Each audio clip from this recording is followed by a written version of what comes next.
ನಮಸ್ತೆ ಸ್ನೇಹಿತರೆ, ಇಲ್ಲಿ ಕಾಣ್ತಾ ಇರೋದು ಗೆಣಸಿನ ಗಿಡ.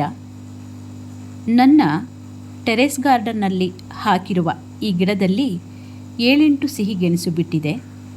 ಈ ಗೆಣಸು ವಿವಿಧ ಆಕಾರದಲ್ಲಿ ಇರುವುದನ್ನು ನೀವು ನೋಡ್ತಾ ಇರಬಹುದು. ಇದರಲ್ಲಿ ಒಂದು ಗೆಣಸಿನ ಆಕಾರ ವಿಶಿಷ್ಟವಾಗಿದೆ. ಕಣ್ಣು, ಕೊಕ್ಕು, ಹೊಟ್ಟೆ ಮತ್ತು ಬಾಲ ಇರೋದನ್ನು ನೀವು ನೋಡ್ತಾ ಇರಬಹುದು. ಸಿಹಿಗೆಣಸಿನ ಪ್ರಯೋಜನಗಳ ಬಗ್ಗೆ ಹೇಳುವುದಾದರೆ, ಗೆಣಸು ಫೈಬರ್ ಭರಿತ ಆಹಾರವಾಗಿದ್ದು ನಿಯಮಿತ ಕರುಳಿನ ಚಲನೆಯನ್ನು ಉತ್ತೇಜಿಸುತ್ತದೆ. ಉತ್ತಮ ಪ್ರಮಾಣದ ನಾರಿನಾಂಶದಿಂದ ಕೂಡಿದೆ. ಗೆಣಸು ಗರ್ಭಿಣಿಯರಿಗೆ ಬಹಳ ಉಪಯುಕ್ತವಾದ ಅವಶ್ಯಕವಾದ ವಿಟಮಿನ್ ಬಿ ಸೇರಿದಂತೆ ಫೋಲಿಕ್ ಆಸಿಡನ್ನು ಹೊಂದಿದೆ.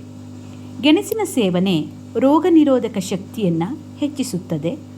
ಚಳಿಗಾಲದಲ್ಲಿ ಹೆಚ್ಚಾಗಿ ಸಿಗುವ ಈ ಸಿಹಿ ಗೆಣಸು ಮಧುಮೇಹವನ್ನು ನಿಯಂತ್ರಿಸುತ್ತದೆ. ಇದರಲ್ಲಿ ವಿಟಮಿನ್ ಎ ಮತ್ತು ಸಿ ಜೀವಸತ್ವಗಳು ಹೆಚ್ಚಾಗಿ ಇದೆ. ಆದ ಕಾರಣ ಮೂಳೆ ಮತ್ತು ಹಲ್ಲಿನ ಆರೋಗ್ಯವನ್ನು ಕಾಪಾಡುತ್ತೆ.